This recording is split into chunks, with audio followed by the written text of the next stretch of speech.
Welcome to Chatham House. I'm Robin Iblett, Director of the Institute, and it's my great pleasure to welcome you, our members and other guests who are joining us remotely through the live stream, to this discussion this evening with His Excellency Ambassador Liu Xiaoming, China's ambassador here in London, to the topic of political and security challenges in Asia, a Chinese perspective. I think I don't need to say to all of you here that this is probably one of the most relevant topics in international relations today. It has been perhaps the inevitable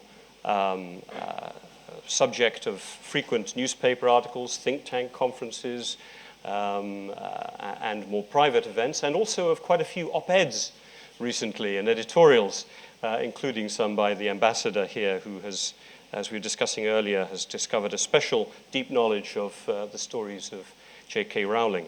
It is, I think, without wanting to be too flippant about it, a subject of huge import, one in which I think we at Chatham House, other major institutes around the world, will be making and are making already a central area of focus. And I think, therefore, we're especially lucky to have Ambassador Liu speak with us this evening and to share this Chinese perspective.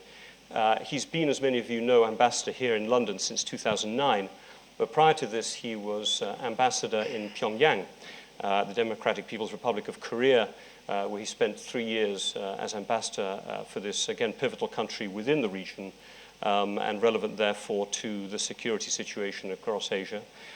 He's held the position of Vice Minister of the Foreign Affairs leading group of the CPC Central Committee.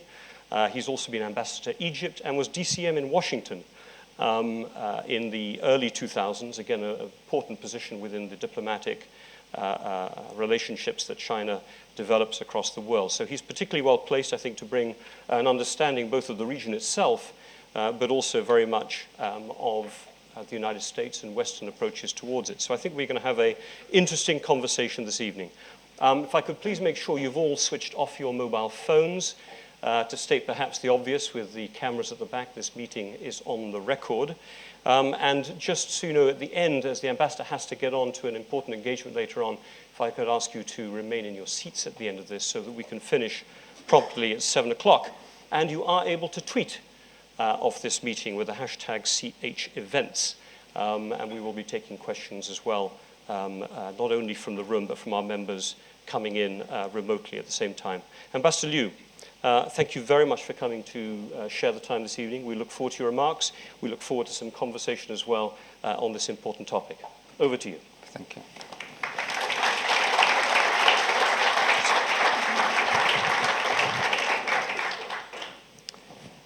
Robin, thank you. Thank you for that kind introduction.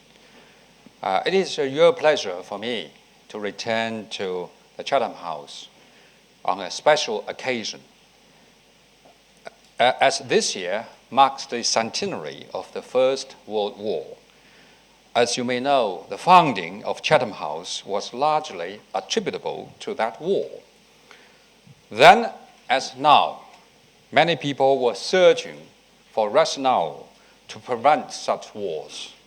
In 1919, British and American delegates attended the Paris Peace Conference, where post-war international order would be discussed. These representatives conceived the idea of an Anglo-American Institute of Foreign Affairs to study international problems with a view to preventing future wars. That institute, better known as the Chatham House, is now among the world's most prestigious and influential international affairs think tanks. This history means we are gathered here today in the most fitting place to discuss ancient stability and development. It means we can draw upon the very foundations of Chatham House for wisdom and insights.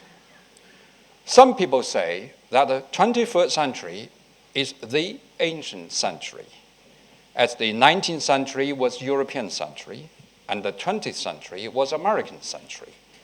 Perhaps it is still too early to tell if the 21st century is ancient century. But one thing is for sure. Asia is increasingly becoming one of the centers of international attention. In turn, there are three most frequently asked questions about Asia. So I'm going to answer all the three questions today. The first question: is today's Asia like Europe on the eve of the World War I? As the centenary of the World War I approaches, both political and academic circles are reflecting on the past. Some have compared today's Asia to pre-World War I Europe. Many of these analysts argue that Asia is facing rising conflict. These are compared to the relations between nations in Europe in 100 years ago. In recent years, there have been some escalating tensions among Asian countries. These issues concern history, military issues, as well as land and sea boundaries. So analysts reason that it is very likely that Asia will end up in conflict and war, just as Europe did in the late 19th century. Japanese Prime Minister Shinzo Abe himself drawn an analogy between current China-Japan relations to Anglo-German relations before World War I. However, if scholars believe in this view, I would say they are not seeing the wood for trees. If a political leader supports such an argument, then one must be suspicious of his real motives, because facts simply do not support the views of Mr. Abe. Then what are the facts about Asia? The basic fact is Asia enjoys a generally stable situation today. Peace, development, and cooperation are still the prevailing trend. I will use three words beginning with S to present you an analysis of Asia today. The first word is stable. There's a broad consensus among Asian countries to pursue stability. This is delivered by policies that seek peace, development, and properly handling differences through friendly consultation. In particular, sound relations between large countries are ballast of regional stability. Here are some examples.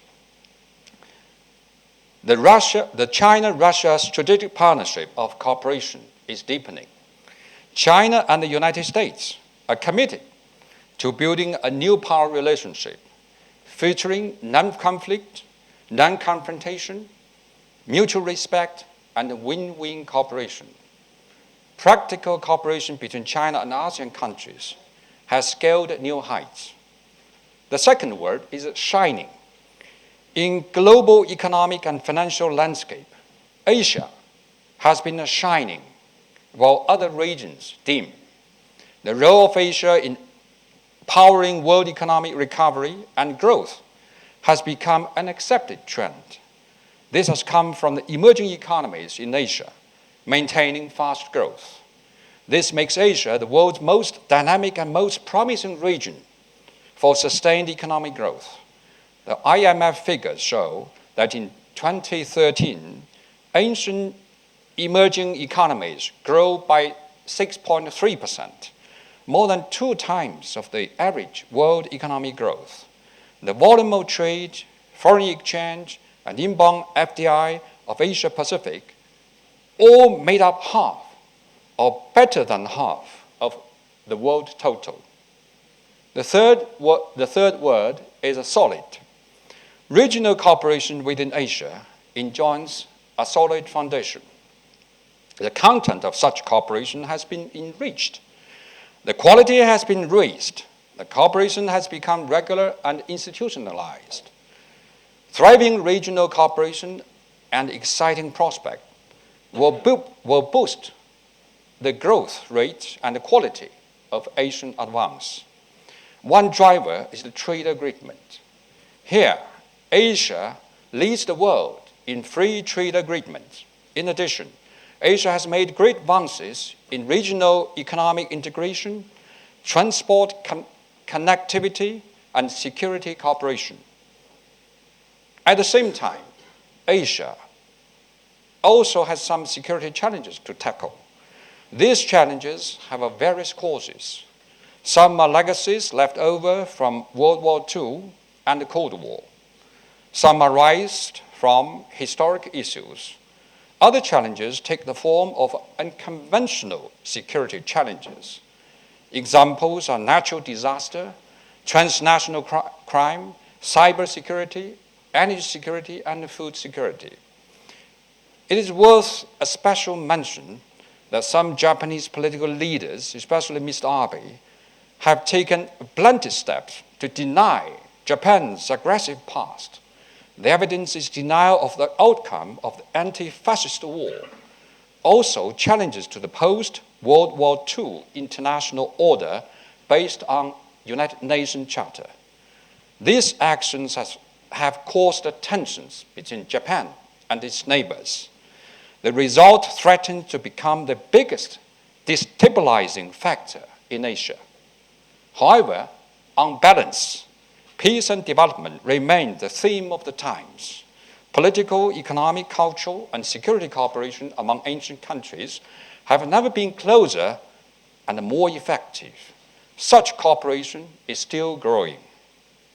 Certain countries' attempt to derail ancient stability has been condemned by Asian countries and the entire international community. Such attempts are doomed to failure. For these reasons, today's ancient situation is starkly different from the rivalry between nations in Europe before World War I. Now let me turn to the second question frequently asked about Asia today. That is, what are the changes in China's Asia and neighborhood foreign policy under new circumstances? Asia is China's neighborhood. It is critical to China's development and prosperity. China is deeply committed to friendly relations with its neighboring countries. China's foreign policy places top priority on neighboring countries. The more developed China becomes, the better China appreciates the value of a peaceful and stable neighborhood. Last October, China held a conference on neighborhood foreign policy. This was the first of its kind since the founding of the People's Republic. This conference set out the strategic goals, basic guidelines, and overall planning for China's neighborhood policy in the coming 5 to 10 years.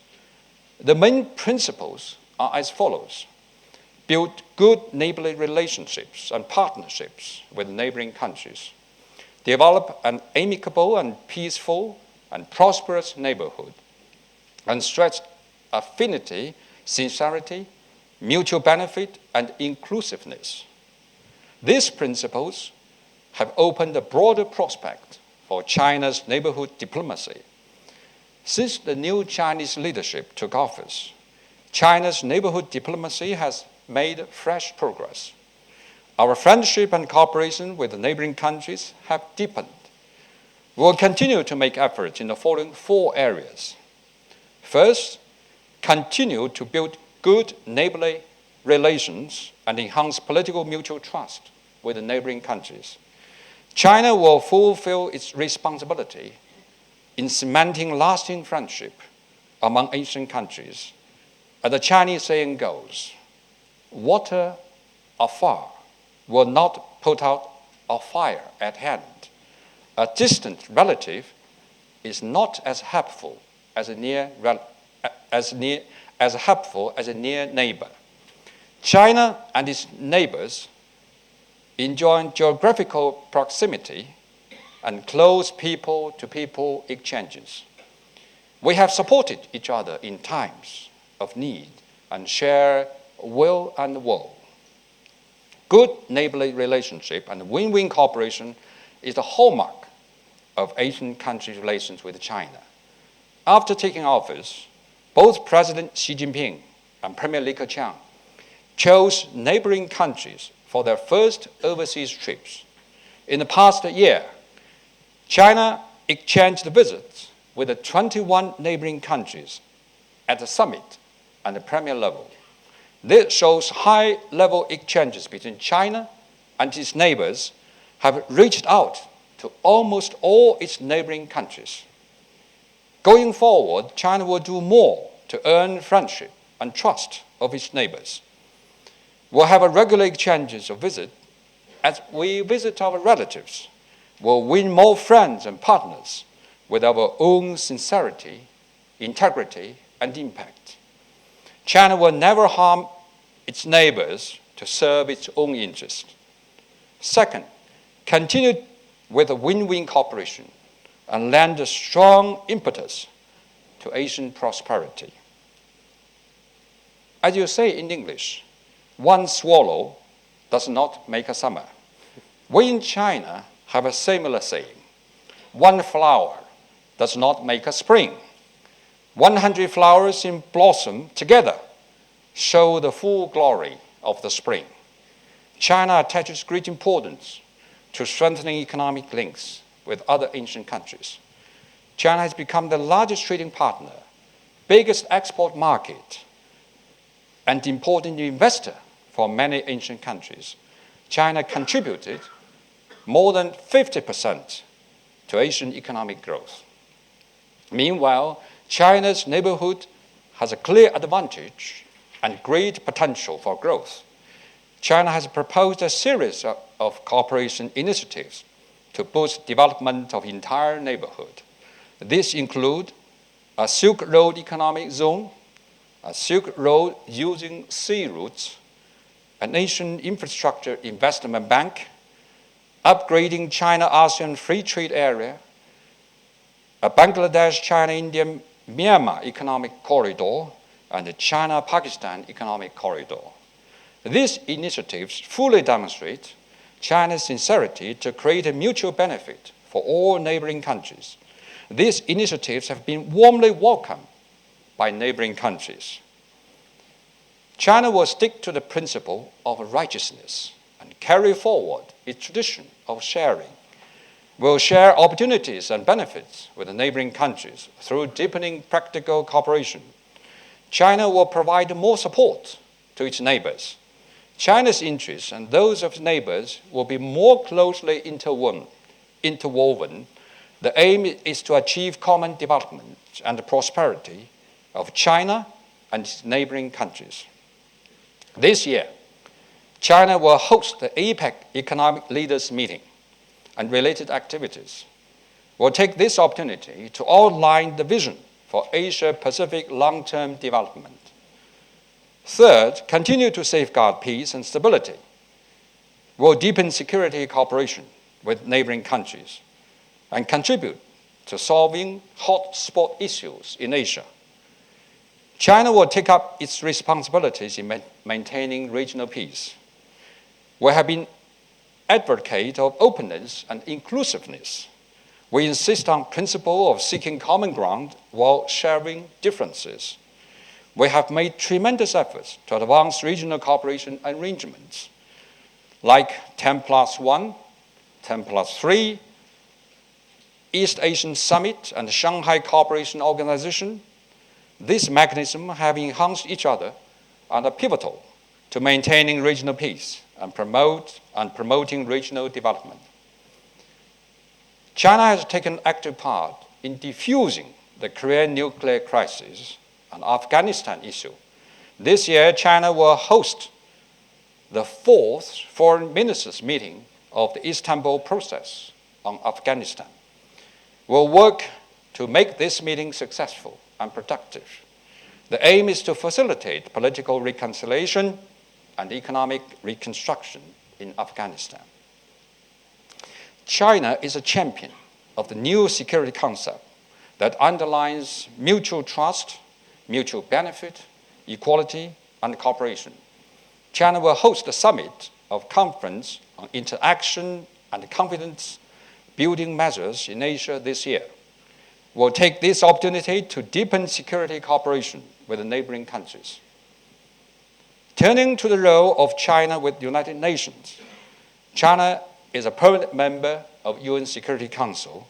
China will continue to play a constructive role, will project China's voice, put forward China's proposals, contribute China's thinking, and make new efforts to safeguard regional peace and security. Fourth, continue to build bridges of friendship by increasing people-to-people and cultural exchanges. Will endeavor to create a model of cross-cultural dialogue in Asia. Friendship between people is the foundation of relations between countries. In turn, friendship between peoples hinge on their mutual understanding. People of Asia have profound and proud civilizations. Over centuries, these different civilizations have enhanced each other and coexisted harmoniously in Asia. China will make great efforts in public diplomacy, non-governmental diplomacy, and people-to-people exchanges. Will encourage more exchanges between youth, think tanks, parliaments, NGOs, and social organizations among Asian countries. The aim is to make more friends, sow the seed of kindness, build a family-like neighborhood. Will align the Chinese dream with the people's aspiration for better life in neighboring countries and with the prospects of regional development. We want our neighbors to better appreciate that the interests of us all are closely interwoven, and all countries in the region are highly interdependent. Now I've reached the third question that's frequently asked about Asia. That is, how to maintain peace and stability in Asia. Asia is now the meeting place of interest of all kinds of stakeholders from across the world. Asia now holds sway in evolution of a global advance. A stable Asia means a peaceful world. A strong Asia means a prosperous world. In my observation, lasting peace and stability of Asia requires China's efforts. At the same time, it is essential that other countries in the region and powers outside the region work together towards the same goal. First, we should take inspiration from a famous Chinese saying, which is, use history as a mirror. In this way, we can learn from the past and so travel forward with more clarity and certainty. Winston Churchill said, "Those who fail to learn from history are doomed to repeat it." The world needs to fully recognize ancient people's tremendous contribution to the victory of the World War II against fascism. We should view sacrifice and sufferings of ancient people in the context of maintaining peace for all mankind. We should fully appreciate the importance of peaceful development to Japan and to Asia. The lessons of Japan's past of militarist aggression and colonial rule must be learned. The tribulations of Chinese people and the people of other countries caused by Japanese fascism must not be forgotten. Japan should show its sincerity. Japan must willingly admit its past mistakes caused by its militarism. And Japan has to earn the trust of China, Korea, and other Asian neighbors with credible actions. Only when truly learning the lessons of history can Japan's relation with its ancient neighbors have a future, and Asian people feel assured. I hope that some related countries will shoulder their responsibilities and learn from the lesson of appeasing Germany on the eve of World War II. I also hope that other countries will not attempt to have a foot in both camps and connive at Japan's rising militarism. Otherwise, this risks taking Asia once again on the road into war and conflict. This means that international community should stay on high alert about the development in Japan. The international community must resolutely oppose and condemn any words or actions to negate the outcomes of global war against fascism. The international community must challenge any moves to change the post-World War II international order, and the international community should work together to uphold the principles and purpose of the UN Charter. Only these principles can guarantee the stability of Asia and maintain the world peace. Let me now give you the second reason why the regions and the power outside Asia should work together towards the same goal. All should fully recognize that our interests are intertwined, and win-win cooperation will make us all winners. Asian countries are becoming increasingly interdependent. Our political and economic cooperation has a great potential. Deepening mutual beneficial cooperation is the right choice for all Asian countries to achieve common development. We should bear in mind the fundamental and long-term interest of Asian countries. We should promote development through cooperation and enhance mutual trust through exchanges and raise the level of Asian collaboration. At the same time, countries in the region should properly handle differences through peaceful negotiations. We should explore ways to turn disputes on territorial land and sea from zero-sum games to win-win situations. In recent years, certain countries in the region have made unilateral provocations on disputed islands and hypered up a so-called China threat. They built up their military and so created regional tension. What they have done runs counter to the overriding trend of peace, cooperation, and development in Asia. For various purposes, some forces outside Asia have taken partial positions. This has aggravated a complicated situation and escalated tensions. My message today is clear. China will not give up its lawful rights and interests, nor compromise its core national interests. Meantime, China's door for dialogue is open. China has demonstrated sincerity of its commitment to peaceful solution of disputes. For example, we have reached agreement with Brunei and Vietnam on joint development and maritime cooperation. We have launched a negotiation process with ASEAN on COC. China hopes that related countries will discard the zero-sum game mentality, work with us for the same goal. This goal is to maintain peace and stability of Asia. Now I'd like to turn to the third reason why regions and powers outside Asia should work together toward the same goal. We should uphold a new security concept featuring mutual trust, equality, and cooperation. Asia belongs to Asian people. Asia also belongs to the world. The Pacific is vast. Asia is spacious. Asia's peace and stability call for concerted efforts from countries in the region. It also requires outside forces like the United States and Europe to play a positive and constructive role in Asian regional security. Asian countries should welcome this. At the same time, outside countries should also respect Asia's diversity and its long-standing traditions of cooperation. At present, Asia's security faces new challenges.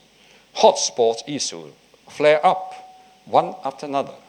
Both traditional and non-conventional security challenges created new manifestations. Without security and stability, there's no development to speak of. Countries inside and outside the region need to reject Cold War mentality, strengthen strategic mutual trust. Also, these countries need to advance concept of comprehensive security, common security, as well as cooperative security. countries should actively engage in cooperation while respecting and accommodating each other's core interests and main concerns. We should make Asia a big stage rather than a boxing ring. Still less should we favor the selected ones or gang up to serve the self-interest at the cost of Asia's stability. Ladies and gentlemen, China's development cannot be achieved without the rest of Asia. Asia's development also needs China. China is committed to the path of peaceful development and committed to comprehensively deepening reform and opening up. This will not only advance China's development, but also create new and important opportunities for Asian stability and prosperity. A strong China will bring a strong Asia. A more successful China will make Asia more successful. China is a member of a big Asian family. We stand ready to work with other Asian countries to achieve new Asia of peace, development, cooperation, and win-win. Thank you. Thank you for your attention.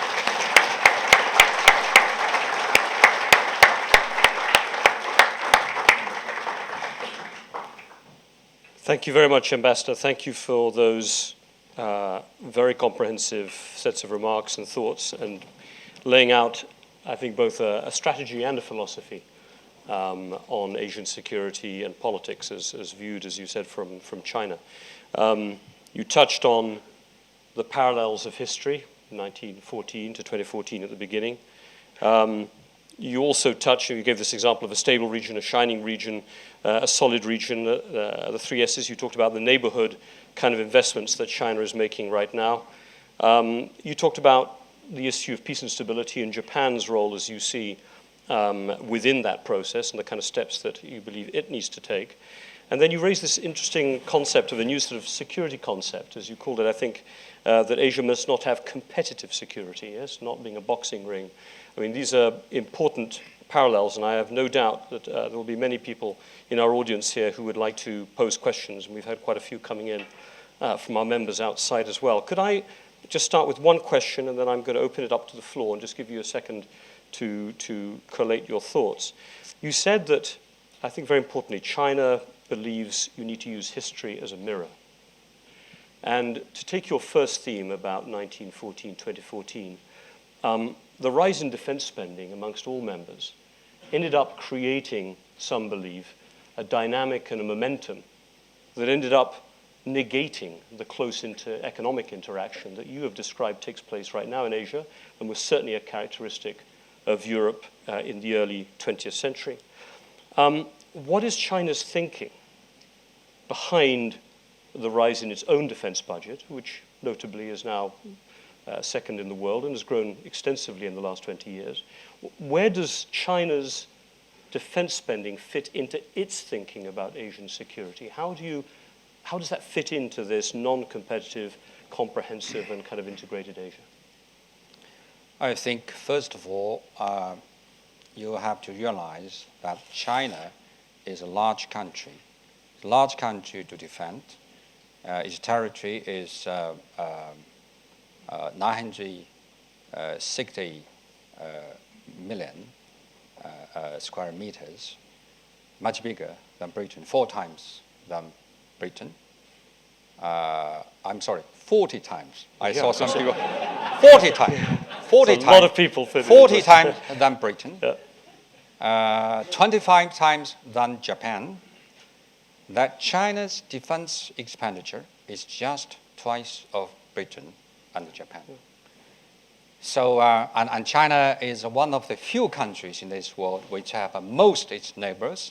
We have 14 neighbors on land, 6 on sea, on water, so altogether 20 neighbors. How many neighbors Britain have? How many neighbors Japan have? Yeah. And China has a borderline of about 22,000 kilometers, 32,000 kilometers coastline. So it's a large country to defend. And you mentioned about the increase of military expenditure. You have to realize the growth of China's economy. Economy is growing at a two-digit growth for the past 30 years. Yet the defense budget, taking share of the GDP is decreasing. And also, what's important, you have to know that per capita military expenditure, China is the lowest among the big powers. In terms per capita military expenditure, China is only 1/22 of the United States, 1/9 of Britain, 1/5 of Japan.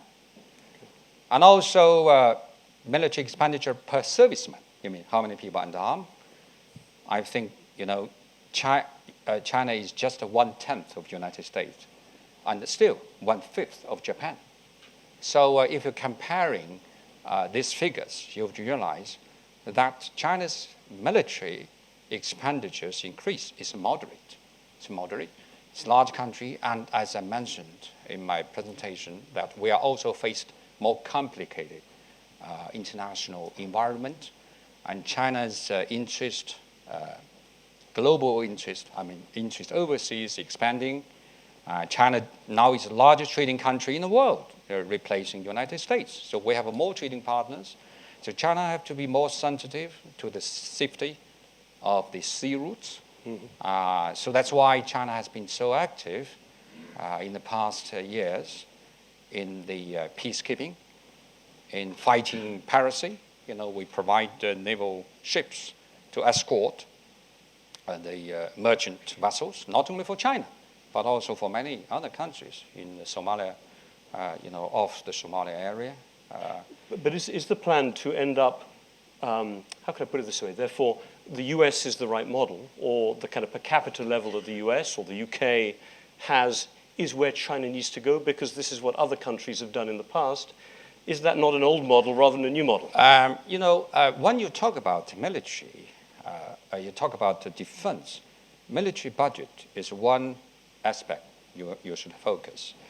So I told you China's increase is moderate in comparing all these, its neighboring countries or the major countries, major powers in the world. And also, people talking about the transparency of China's defense. And I think China's transparent becoming more and more, China's defense become more and more transparent. When you are weak, you can't tell everything to strong powers. And China becoming, more, China enjoy more growth, so become more confident about being transparent. So every 2 years, we publish this white paper on China defense. It's very detailed. So I do hope that those who challenge so-called transparency of China defense should have a in-depth study of this white paper. And also the military budget is submitted to the National People's Congress. Is for not only for the deputies of the People's Congress to study, to consider it, but also for the world to judge. And what is more important? That China's defense, military defense, is defensive in nature.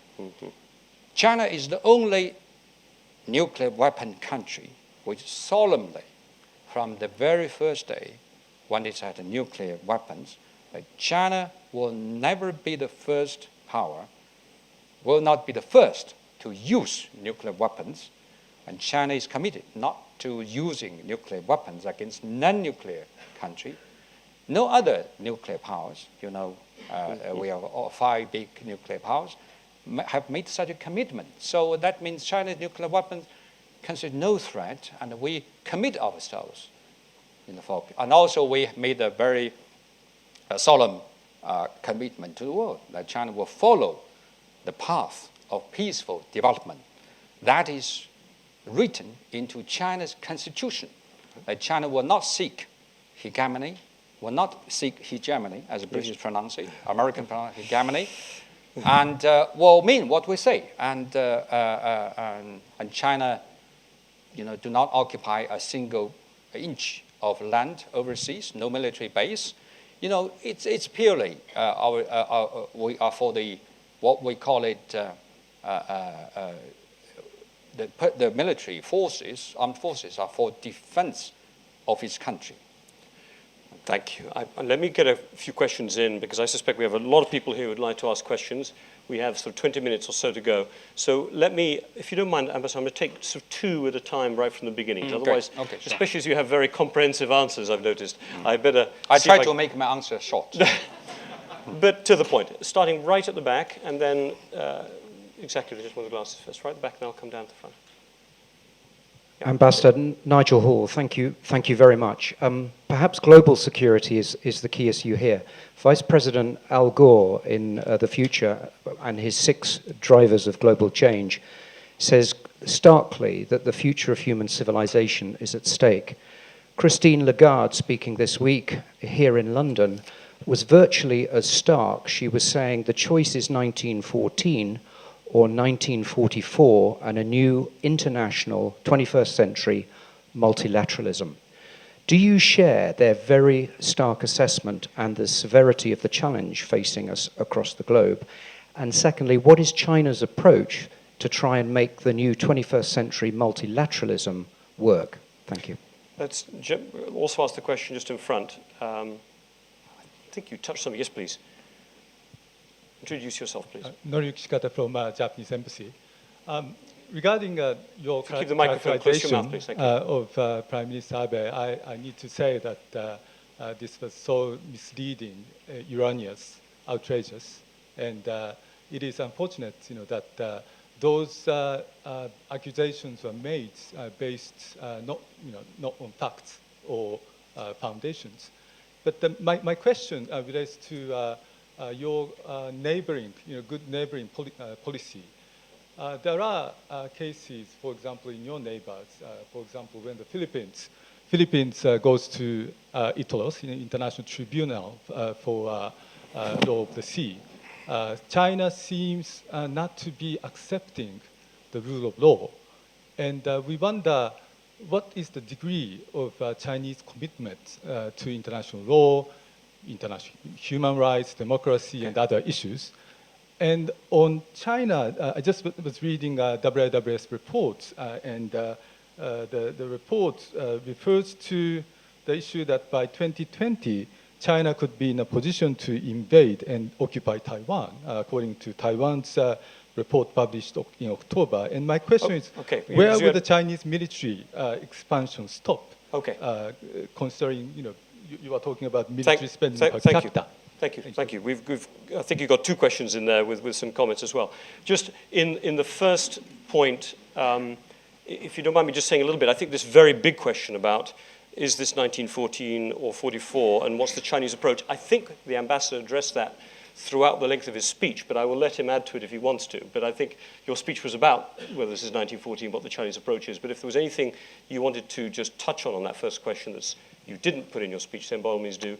But I think then this very specific question about the approach to the Philippines, which has not quite benefited from the same positive, should we say, approach from the new leadership in China, and the specific question about international law, that approach and where you see that fitting into China's regional approach, I think would be very interesting to hear. On the multinationalism, I think China is very supportive.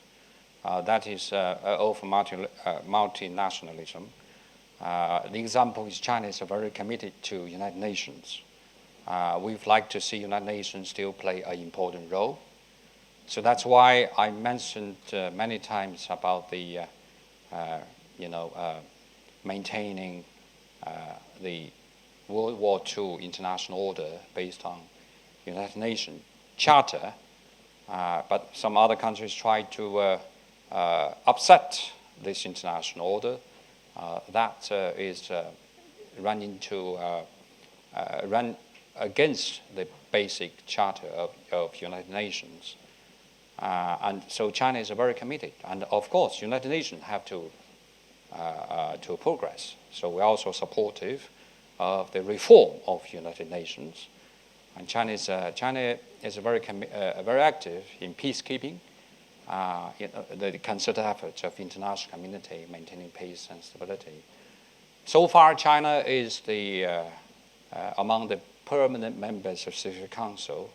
China contributes the most of peacekeepers on many dozens of UN missions. I think China will continue to play an active role with regard to United Nations. China will believe that multinationalism will ensure a more peaceful world, more stability of the world, than single unilateral actions of individual countries. On the second question about China's dispute with the Philippines, we have all along called for peaceful negotiations, consultations, when it's come to dispute, including territorial dispute, water dispute with neighboring countries. We welcome any opportunities of a peaceful dialogue and negotiations.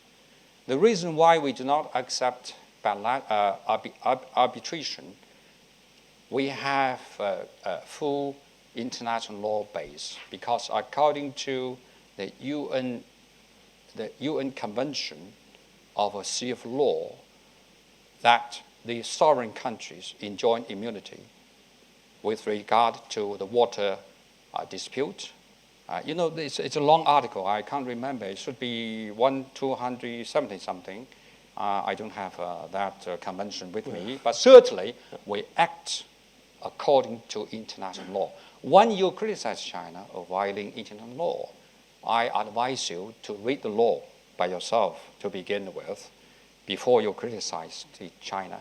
When we criticize Japan for violating international law, we have every reason, we have the basis, like a Cairo Declaration, Boston Proclamation, reached by the leaders from China, Britain, United States, Soviet Union. These documents set the foundation for the post-war order. It called Japan to return all its territories seized illegally by force from the war against China in 1895 to China, including Taiwan and surrounding islands. Yet Diaoyudao is, still Japan believes it belongs to Japan, confronting this basic international law and international document. So when it's come to international law, I really encourage my Japanese colleagues to read what the international law is about. I really recommend you to read every word of a Cairo Declaration.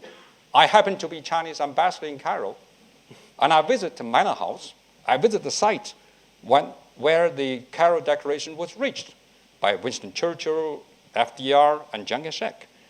I do encourage them to read, and not only to read, but act accordingly and return the Diaoyudao to China under China's sovereignty. Thank you. Let me take a couple of more questions, and I'm going to take two from the front, as I took two from the back before, one here and one here, and then I'll come back to this side of the room. I can see two there. Please introduce yourself. Yes, Bernard Herman, a member of Chatham House.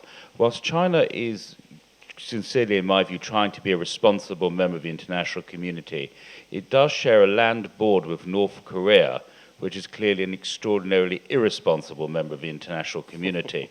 It seems to me that China is the only country through its land border which can effectively pressure North Korea into saner behavior. What does China intend to do in the near future? Thank you. If we can just get a question here at the front as well, please. John Swenson, right, Chatham House. This is really related to this question of North Korea. Ambassador, there's been, as you know, a great deal of change in the DPRK recently, particularly involving senior personnel, raising questions about the commitment of the DPRK to the process of greater openness and, in particular, economic reform. To what extent do you see those changes, particularly the removal of Chiang Song-tek, as creating more instability in the DPRK? And what can China do to, in a sense, enhance that process of economic engagement with the outside world? I think both of you are quite right that DPRK is an important country in the region. And so that means the stability of DPRK really hold the key of maintaining peace and stability. So I think the top priority of China with regard to its policy towards DPRK is peace and stability. For that reason, we develop neighborhood. When we talk about neighborhood relations, that also applies to DPRK.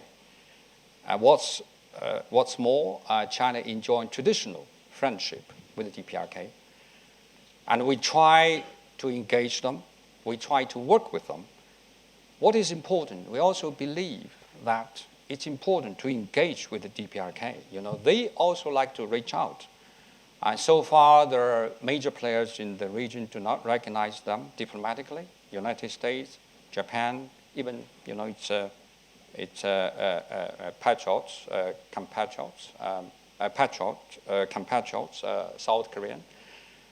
So this is still a Cold War mentality over there. In the Cold War, you have what we call it Iron Triangle: China, Russia, China, Soviet Union, and North Korea. Maintain a close relation, and Japan, United States, and South Korea.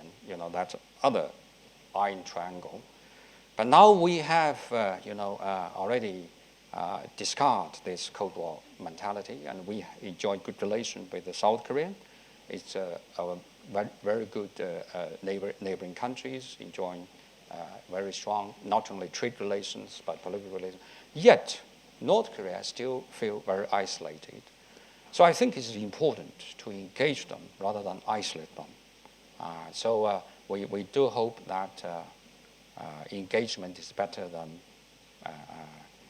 confrontation. Dialogue is better than confrontation. Having said that, we were also very firm in terms of opposing to their nuclear weapon program. So from the very first day when they started this program, we voiced our strong opposition. But we also believe that this issue can not only be resolved by peaceful means. So that's why China is actively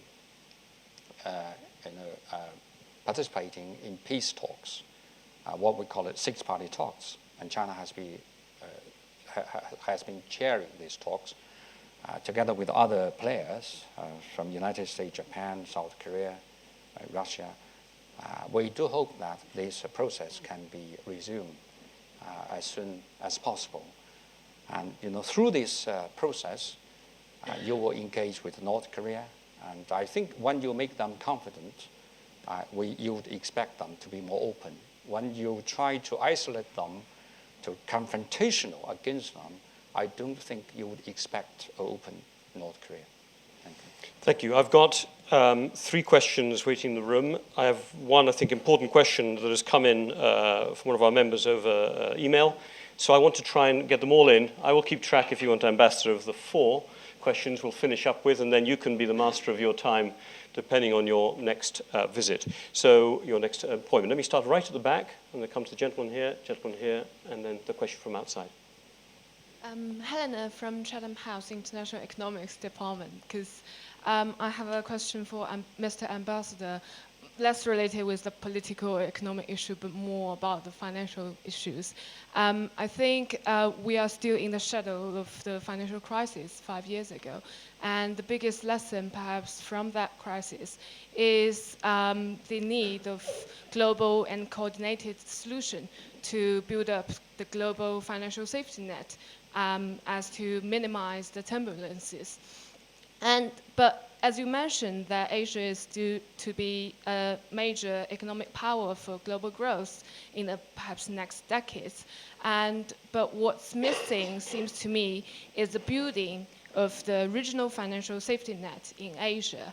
I know there has been some very impressive progress taking place in the past few years, but I mean, do you think there is enough consensus among the regional countries to further develop a safe regional financial safety net in Asia?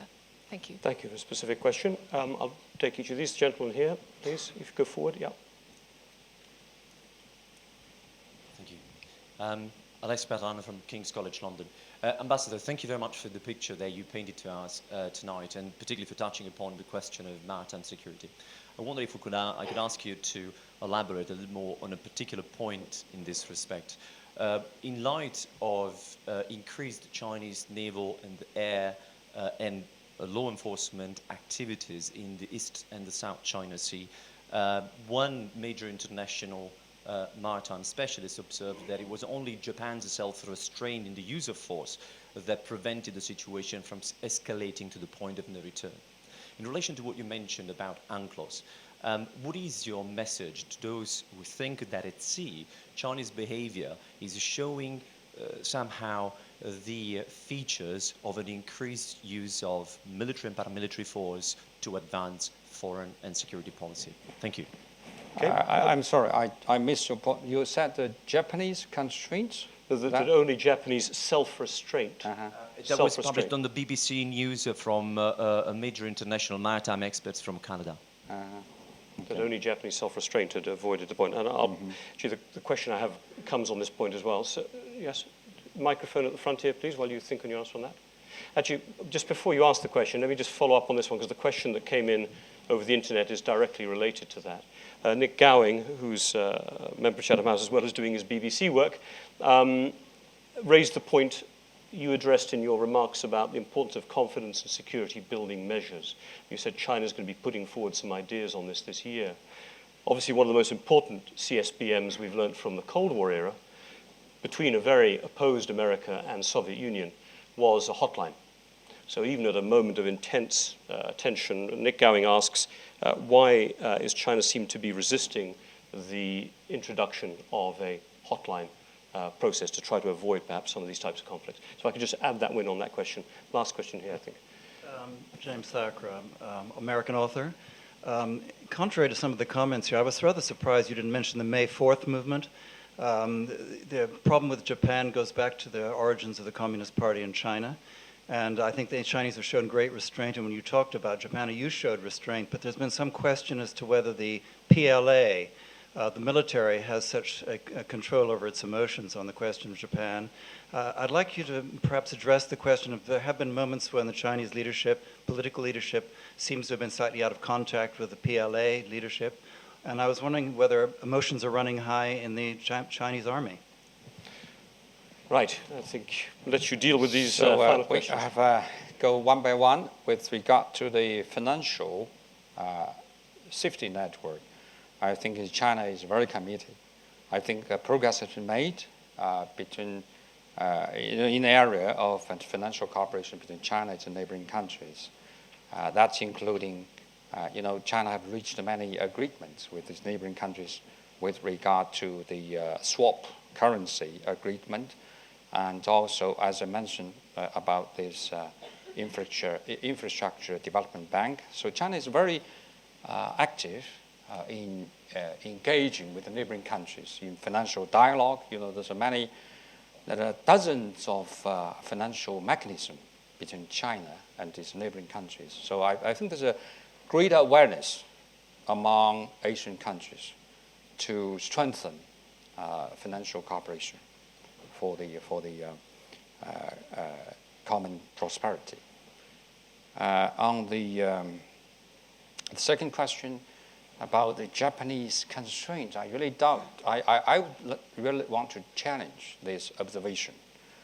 I think it's really Chinese side which exercise the utmost constraints. It was not about that self-restraint question. It was about the Chinese perceived policy of using military and paramilitary activities to advance its foreign and security policy. China had no interest to advance.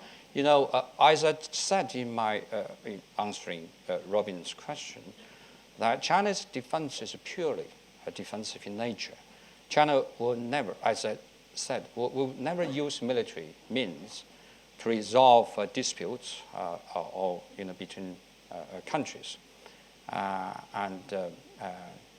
so that is a clear-cut commitment from China, and I do need to go through again, my answers with regard to China military expenditure, and I think this is related to the military leaders' mindset.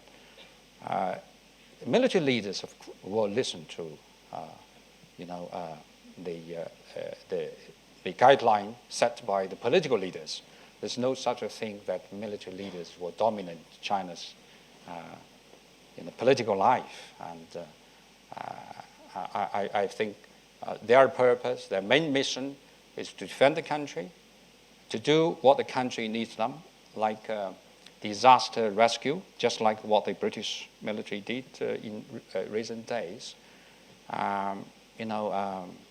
So I don't think there's such a question of the military leaders will impose their will on the political leaders, and they will follow the basic policy of peaceful development of China.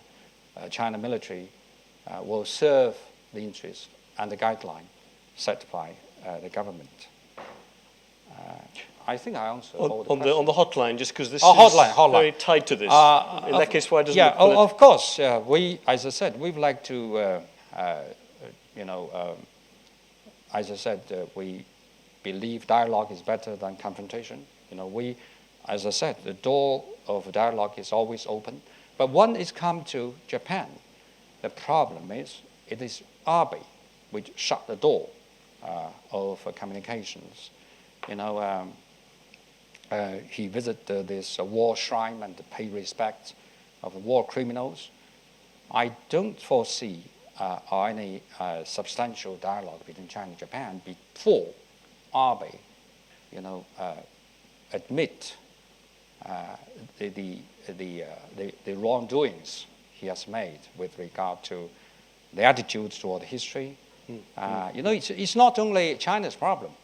It's an international problem. I think Korean president also refused to meet Abe, before Japan leaders should repent on the past of aggression. And I think some Western powers, including the United States and Britain, encourage Japan, to admit their past mistakes. So I'm very much encouraged to read the news that British ambassador in Tokyo, in one of the conference, I don't know if you pick up his statement. He encouraged Japan leaders, Abe, to admit the past mistakes and so that to improve the relations, lower the tensions with neighbors, improve the relations with neighboring countries. So it's really a matter of I can't say it's an egg and chicken, but you can't put the horse before the cart. You really have to. In fact, we have a Chinese saying, Chinese saying is definitely better, I think. We're waiting for the Chinese saying, because I'm sorry, the carts and the horses are never that good. Put the cart before the horse. Exactly. You put the cart before the horse. So in China we have another saying, those who tie the knot should untie it. So we expect Abe, to admit his wrongdoings. And I said Japan can only have a future with its neighbors. One is really going to do, like how German leaders did and continue to do, to show their repent for their past. And in doing so, they can win the forgiveness, understanding, and friendship from its neighboring countries. Thank you very much, Ambassador, and thanks for answering these questions very clearly and very thoroughly. You started at the beginning of your remarks by saying that Chatham House was founded in the ashes of 1919. The structures that were developed then proved not to be resilient. And I think the question that faces us all, and which you've made abundantly clear in your remarks, and which I think we heard also through the questions that were asked to you, reflect that we probably live maybe not in 1914, but more in a world of 1919 or 20 than in 1945 yet, as far as Asia is concerned. And I think that's going to give us no shortage of work to continue to do, no shortage of work for you on the diplomatic front, and plenty of business for John Swenson Wright and Helena and other colleagues of mine here at Chatham House. We look forward to continuing to review this issue, to discuss it with you, with other countries in the region. Thank you all very much for posing good questions and joining us on this difficult evening where getting home I know is going to prove a challenge. So I appreciate the Chatham House members are particularly hardy and determined not to miss a good discussion, and they didn't do it this evening. Could you please pass your gratitude also on to the Chinese ambassador for his remarks?